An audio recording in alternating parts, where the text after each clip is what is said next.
Do you understand how dark it is? How far down the line we are? How late it is? All right, more of your calls and a ton of news coming up. But David Martosko is our guest spokesman for ConsumerFreedom.com. And I happened to, more than a decade ago, get to know somebody who had briefly worked for Peta, but actually at their corporate office in Norfolk, Virginia. And she said it was the craziest thing. They would pressure the employees to go.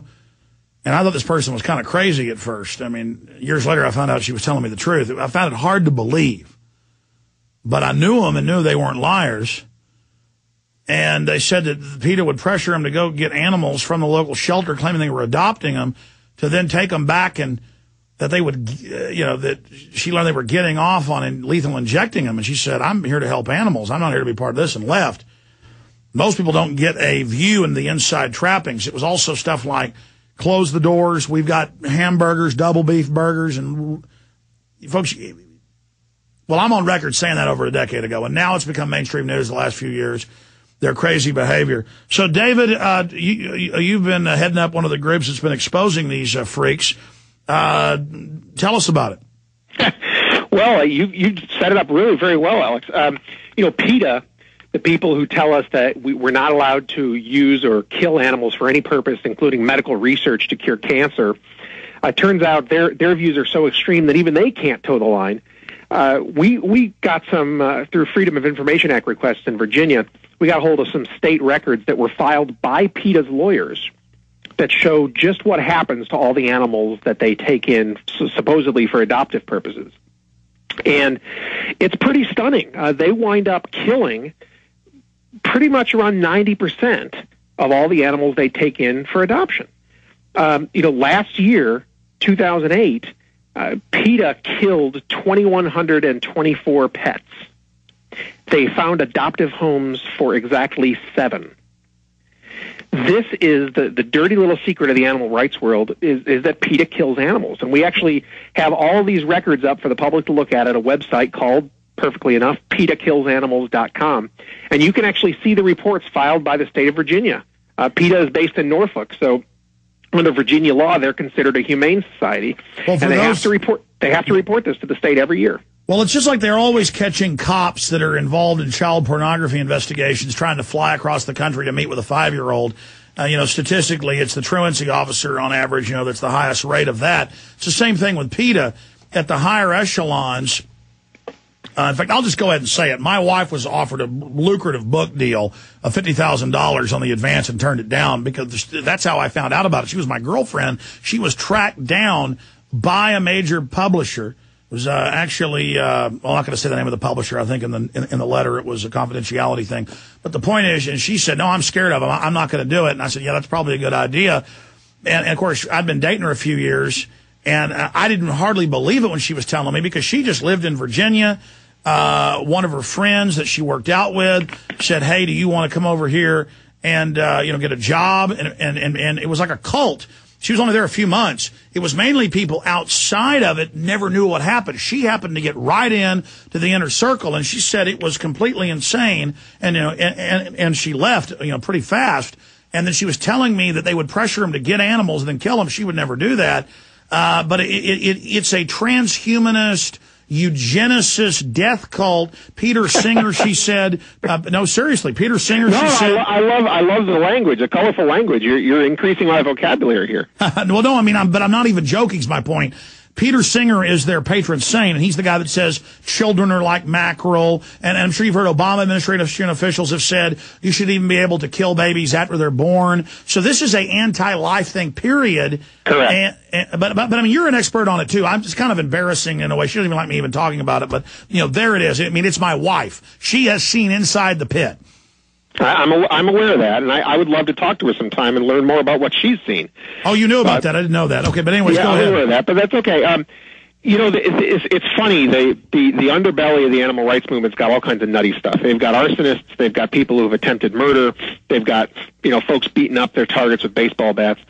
And for some reason, the public isn't all that surprised because we're used to extremists behaving extremely.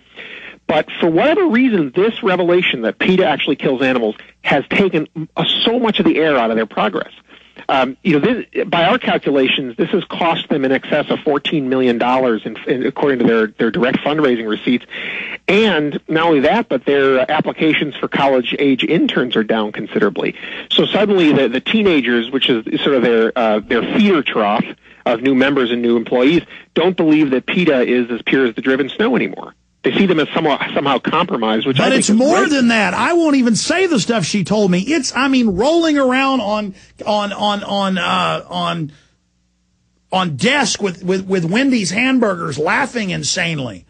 These people are completely out of their minds. That I'd have to see to believe. I can't tell you. I've talked to a few restaurateurs in Norfolk who tell me about some of the PETA employees who sneak away for chicken sandwiches at lunch. So I know that not everybody who works there is a true believer. But she told me the story of one of their main spokesmen. He's a guy laughing and giggling. And she's like, what are you doing? She's a big vegetarian, at least was then. She now eats meat. Laughing and literally laughing, leaning back, and eating a hamburger. That's the story. Or was it Bruce Friedrich or Dan Matthews? Well, you know what? About that I don't even remember. This is years. I'd love to know. Yeah, no more. Go ahead. But regardless, I want to make sure everybody understands that while PETA is sort of the nutcase fringe of the animal rights world, they're by no means the biggest threat to everybody's freedoms.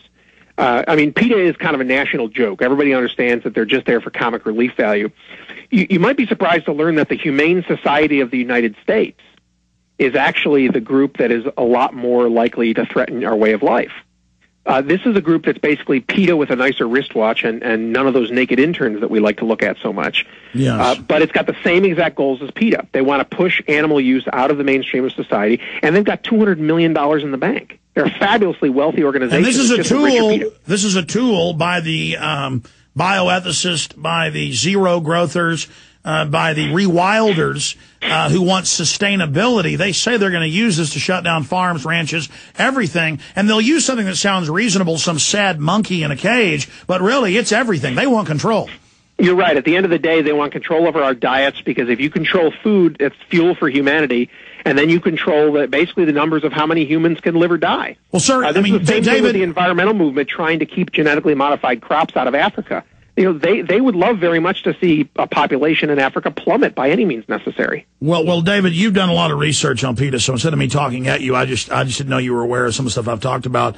Specifically, though, in your research, have you found what we found, that PETA, people like them, they're really just anti-human? We've heard all these announcements from the environmentalists. We got to cut our numbers and all this. At the end of the day, they just want to be able to outvote the rest of their fellow humans. So they say, we represent the bunny rabbits, and we're going to vote for them and take your ranch.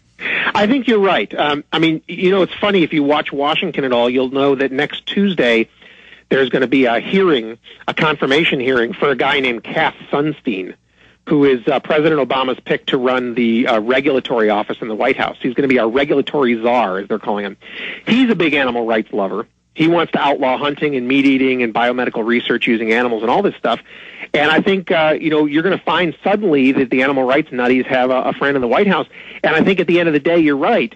It is all about controlling society. The animals are just a placeholder for any other tool that can be used to marginalize traditional American values and basic things like capitalism and free property. Yeah, let me give you an inside scoop.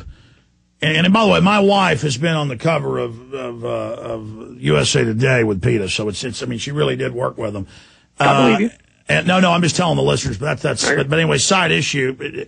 She's there because she immediately went right to the top in it, just by blind luck or whatever, or because she was smart and they liked her. But she was like, once she found out they were pressuring the lower level people to get animals and then they would lethally inject them there at the office, she said, what in the world is this? And they said, listen, these are invasive species. We want to kill all pet animals, all dogs, all cats. You're right. You've ever seen the bumper sticker that says "Think globally and act locally"? Yes. PETA is acting locally. They're trying to take as many pets out of circulation as they can because their philosophy holds that if more and more Americans have pets in their households, then that's another sort of, as you say, an invasive species that's going to be drained on resources and protein and all this stuff. So they just want to eliminate them, and they're doing it in their own little corner of God's green earth. Yeah, no. I've done the research. I made the film Endgame, and I'm just not joking with listeners. This is an energy cult.